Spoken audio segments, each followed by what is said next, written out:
like J.Brock, cause I can score with a second on the clock. What's good, y'all? It's your boy J.Brock. It's Clapitup LA. Yes, sir. And now, the undisputed 25 for 25 champ of Chuck Dizzle's Live and Direct. Be sure to tune in every Tuesday and Thursday at 9 p.m. Yeah. The biggest bucko of them all. Come on, man. Straight out of Compton. Music producer, manager, label owner. Shout out to Pack Music Group. I know many of you have heard the term bad boys for life. Well, this man is top-notch boys for life.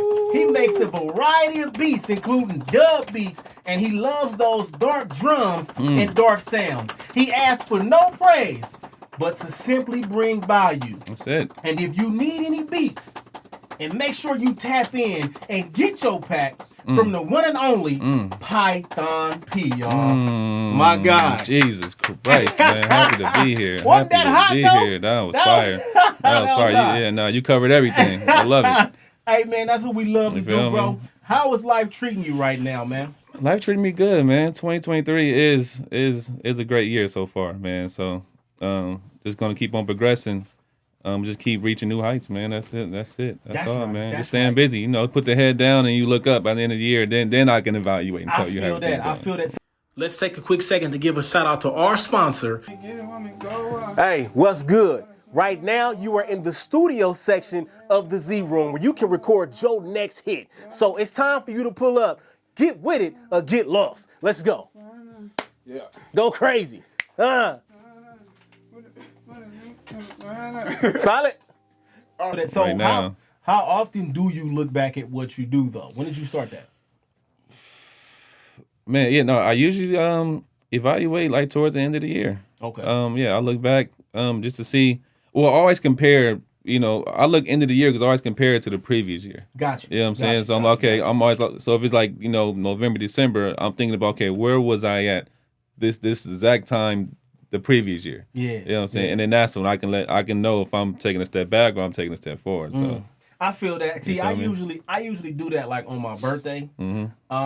Because a thing of mine has always been, you can't be in the same place that you was in that last birthday, this birthday. You feel me? Nah, that's a fact. But it's crazy because I feel like I wasn't able to do that this year. Why not? Because I had my first event, which was very successful. Okay. But it was like, it's time for the next one. You know, it's time for the next one. Like, you can't get comfortable from that. That's not it. It's time for the next one. Like, I observed it a little bit, and what really helped me understand was it was a blessing to so many people. That's what made it a success. Yeah. So I realized that, but it wasn't something I just basked in.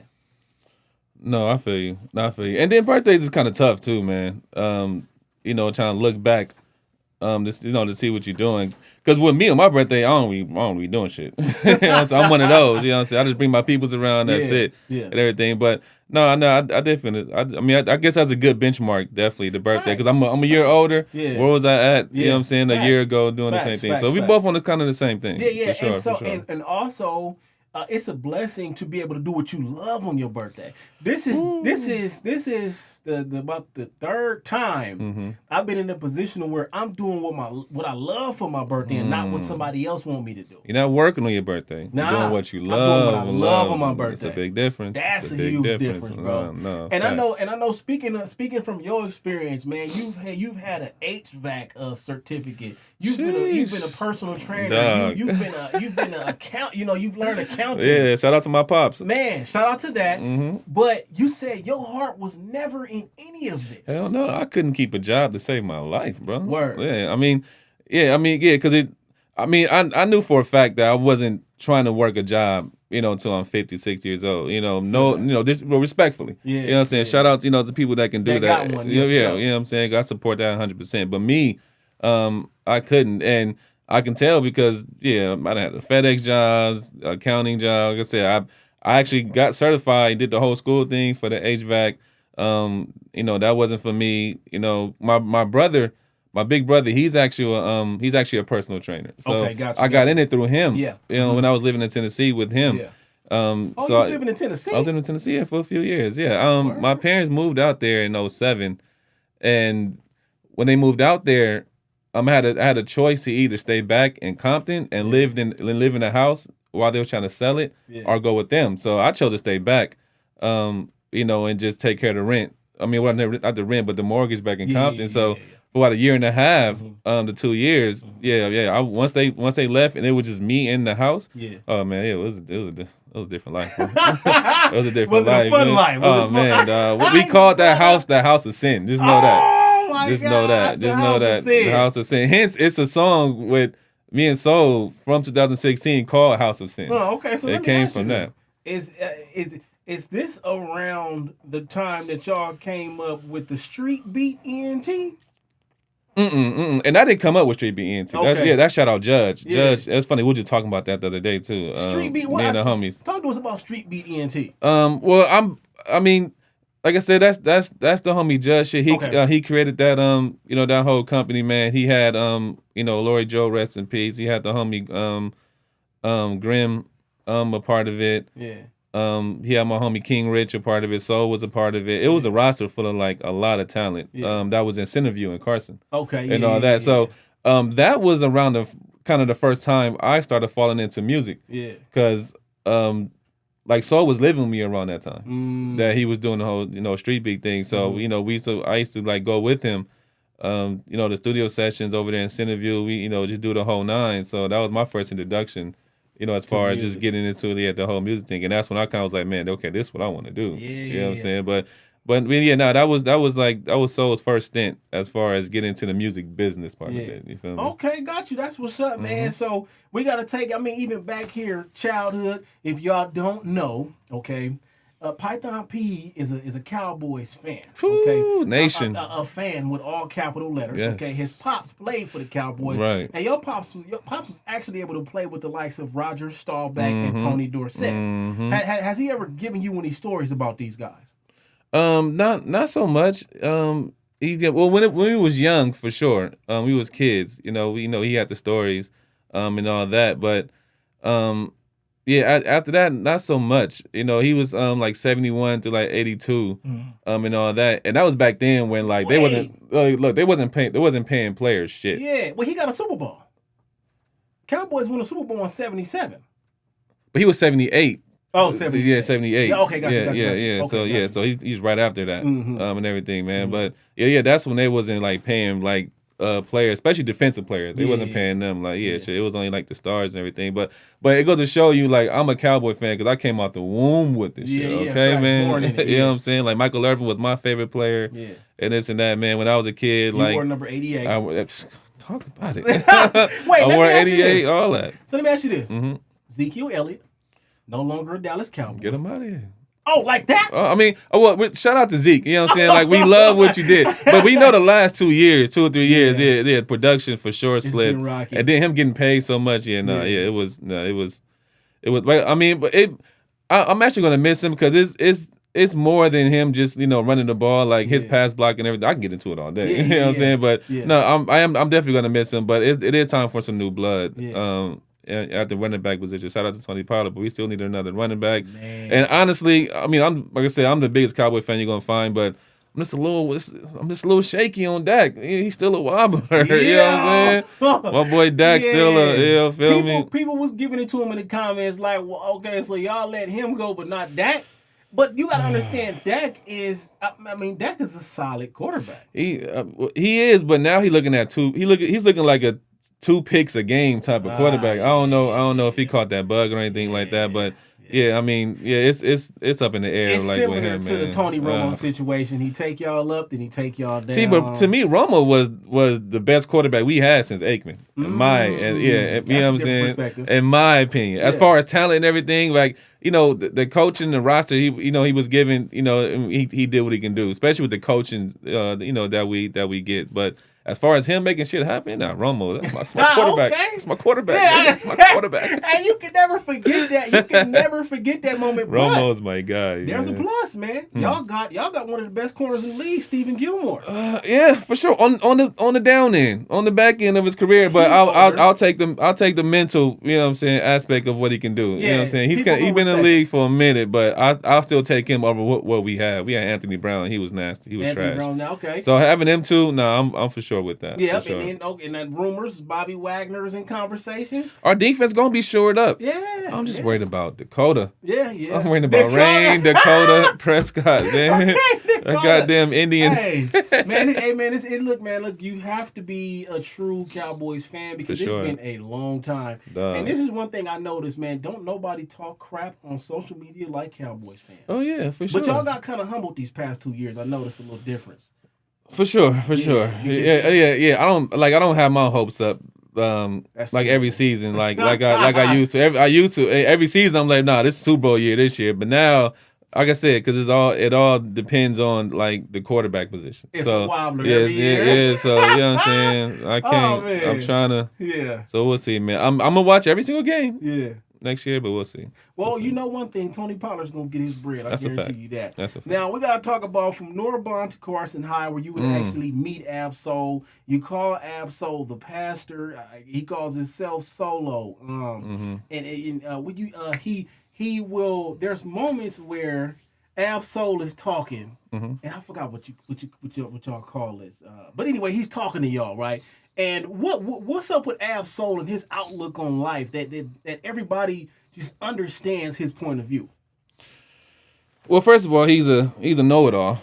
Oh, okay. So, he's a know-it-all. You know what I'm saying? That's always wrong, but still claiming he's advanced. You know what I'm saying? So no, I mean, what it really comes down to him. Speaking whether he is right or wrong. It's him speaking.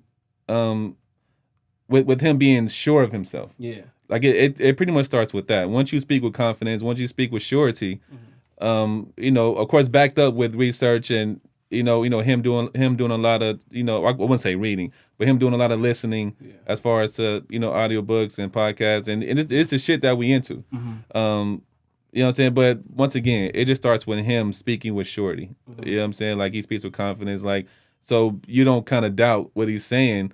Even if you look it up and say, that's not quite, but no, I mean, I do admire that about him, though. You know what I'm saying? Like, right or wrong, he's going to speak with passion, and he's going to, as long as you're going to articulate, where you're coming from, what you're trying to convey, then yeah, people gonna ride with you for sure. I feel that. So how has that benefited you, Python people? Because most of the time when we get around our fans, our peers, it's important that we learn something from them. You know what I'm saying? So how has that benefited you and your outlook in life?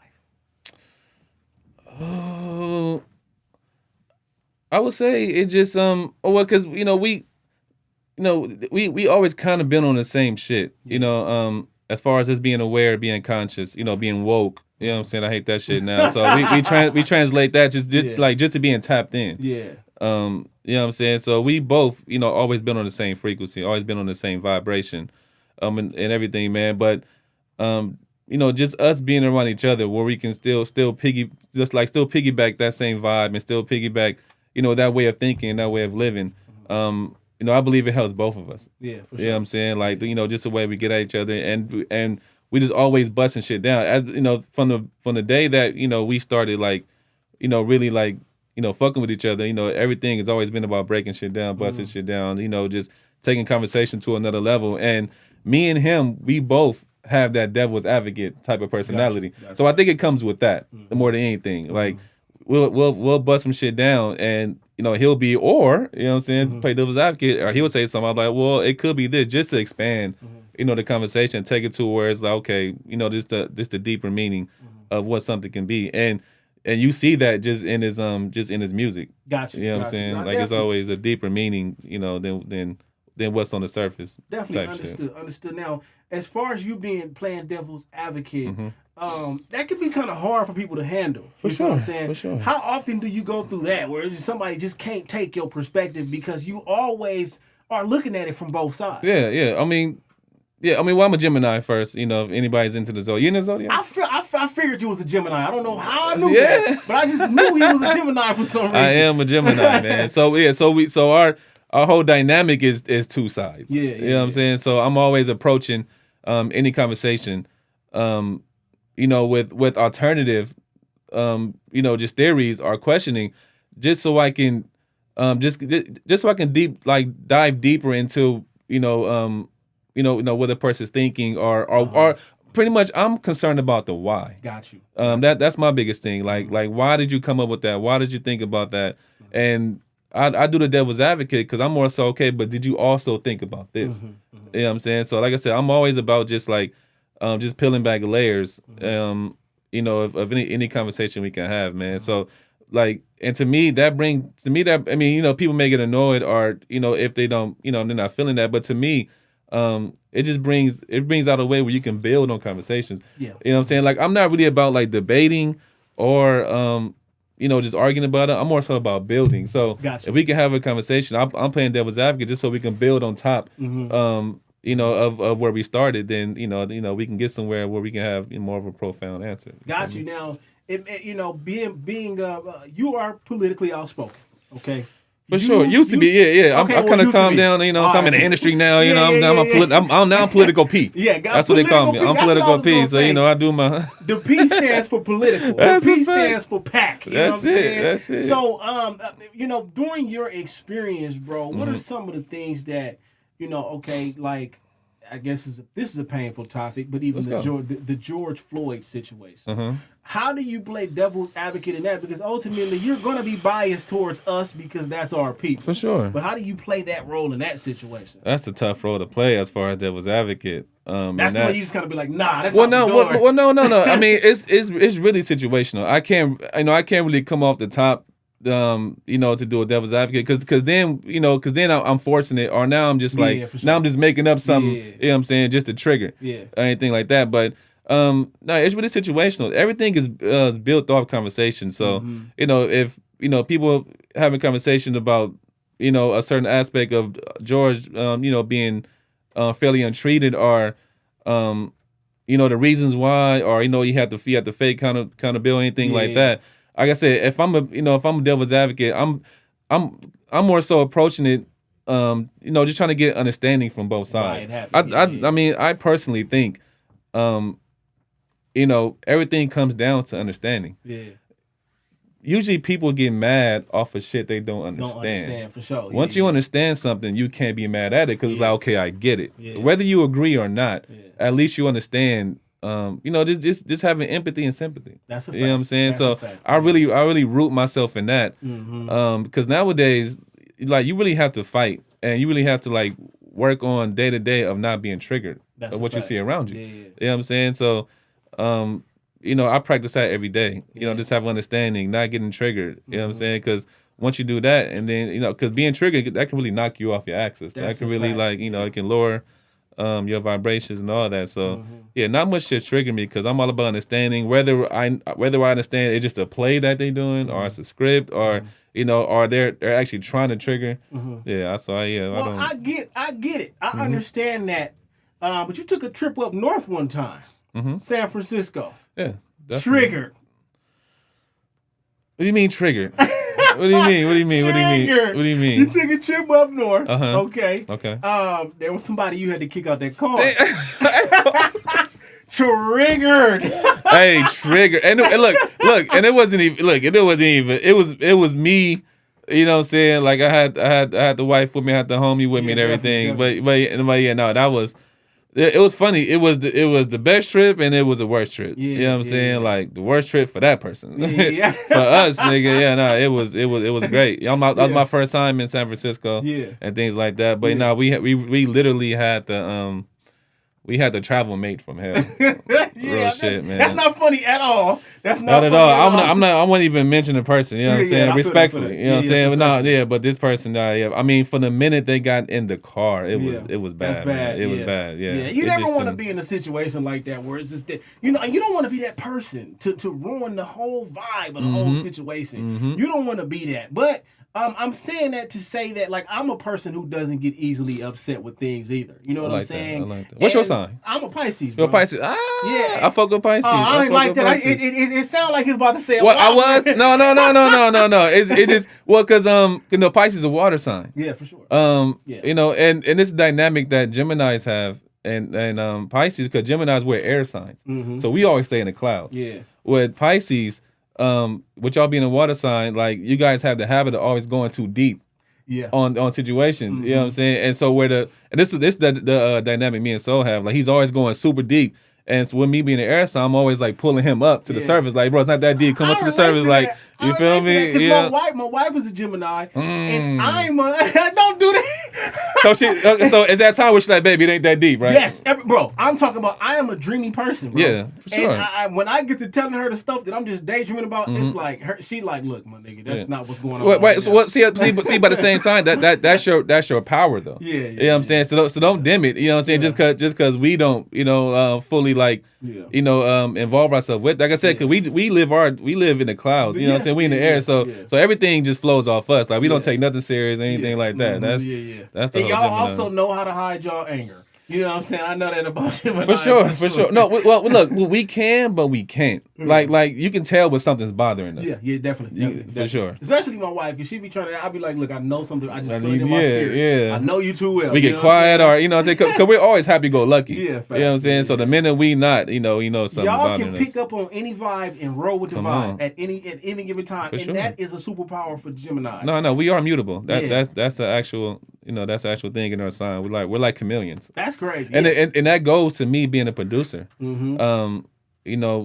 Me being a Gemini, me being mutable, me being a chameleon, I'm able to just morph myself into whatever the artist is into. That's right. You know what I'm saying? That's why I can make all type of different type of beats. Yeah, not that's just a one superpower. thing. That is really a superpower. And speaking of that, you read this book. There was a chapter, industry structure. I've mastered artist relations. Still learning production and the music business. The music business is extremely important. So, and also you are a master at artist development.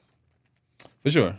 I mean, your words, but I'm gonna call him a master. Master at artist development. Definitely. Because when you broke the situation down as to what needs to be done and how you should do it, it just made complete sense. When did you realize that artist development was such a thing?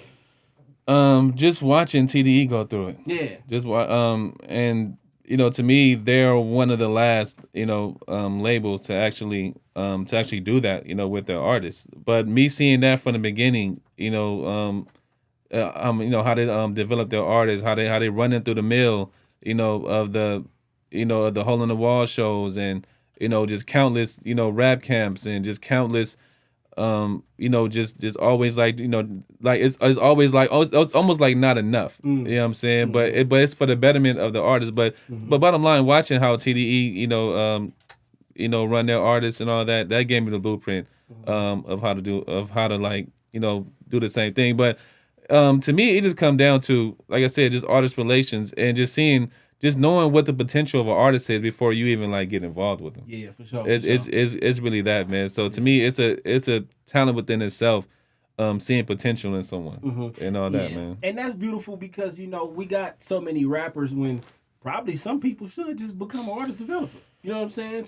Some people should just focus on the music business aspect. That's a fact. A lot of players can't play the sport, but they can commentate. Yeah, for sure. It's everybody has a different position, and that's why so many positions on the field. Yeah. I couldn't play quarterback, but I was a hell of a defensive end. You feel what I'm saying? Hello. You know what I'm saying? So you just got to find your position and live in it. Now, 2013, you had Acid Drip by Chance the Rapper. The same year, Earl Sweatshirt drops one of the top 5 albums that you say that you've listened to. What makes this Earl Sweatshirt Doris a top 5 album? Well, I mean, and this is my personal top 5. I mean, only because just what I'm into, especially around that time.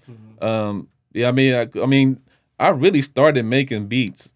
Well, not because, but my biggest influence was Our Future. I feel it. I feel that was that. my. I feel that. But Our Future was my biggest influence because I was a big fan of what they was doing, but more so like the type of beats they was making. And that was around the time I was really putting my 10,000 hours in. You know what I'm saying? So I was still trying to figure out my sound, this and that. But hearing their music and their type of beats, I was like, oh, so we can make these type. You know what I'm saying? And really go crazy with it. So I was literally just mimicking, the type of sonics they were using, the sounds, and I was kind of in the same pocket that they was doing. But but to me, Earl was the illest nigga, dog. I ain't gonna hold you. That's crazy. He was, bro. The minute he came out, just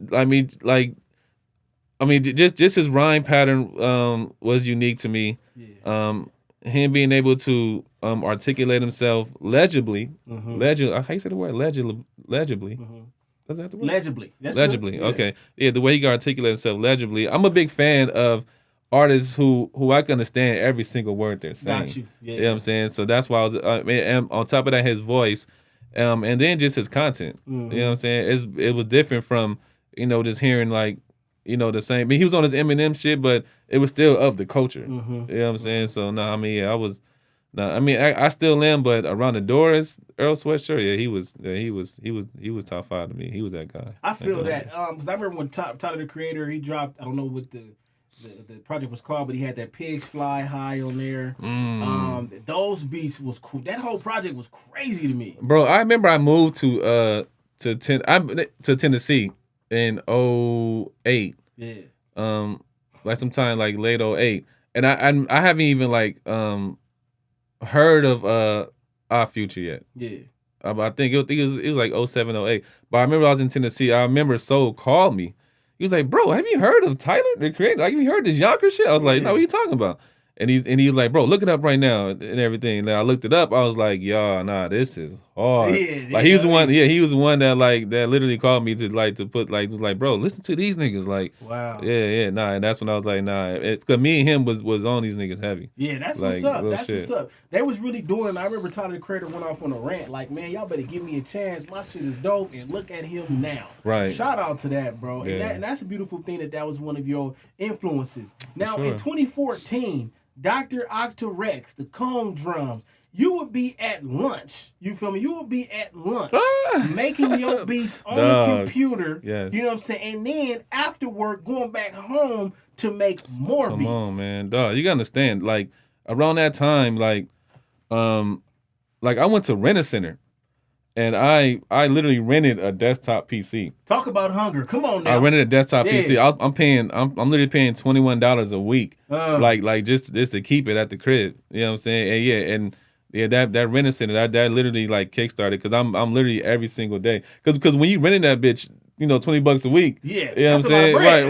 And especially when you 20, 23, 24. Yeah. Type shit. Yeah. So I'm taking advantage. Yeah. I'm literally at work doing it. Wow. I'll go home, I'll get right to it and everything, man. But yeah, that was literally the first bug that I ever caught. Like, there was nothing I ever did in my entire life to where like I literally wanted to do it every single day. Yeah. Besides play video games, you know what I'm saying? I mean, but you gotta transition that into exactly to something. I mean, but nowadays you can possibly play. For sure. I missed the boat on that. Yeah. Sure. we all missed that. These kids get 70 days off a year of school. Sheesh. Every day. We could never imagine. But that is a beautiful situation. When you talk about determination, bro, renting a computer from Rent-A-Center. Yep. I ain't never heard nothing like that before. Thirsty, bro. Bro. I was literally thirsty, bro. And I know the software costed things. You had to download that software. Cost some well, see, like the program I use to make beats is called Reason. Yeah. And like I still use Reason to this day from when I first got it. And people will be like, "Dog, you still got Reason? Or you use Reason? That's crazy." I don't know too many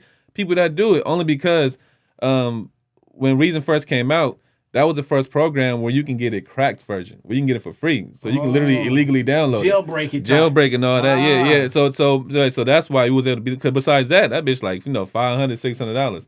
It is and that, but me and my cousin, we was the he got the crack version, and I was able to get the crack version. So that's when I was like, okay, I actually got a DAW I can use. So ever since then, I literally stayed and learned that program like all the way to now, to where I can manipulate, do what I want with it, man. But it started with that, just having a free crack version, man. Shout out Reason, man. My apologies, man, but I owe y'all one. You feel me?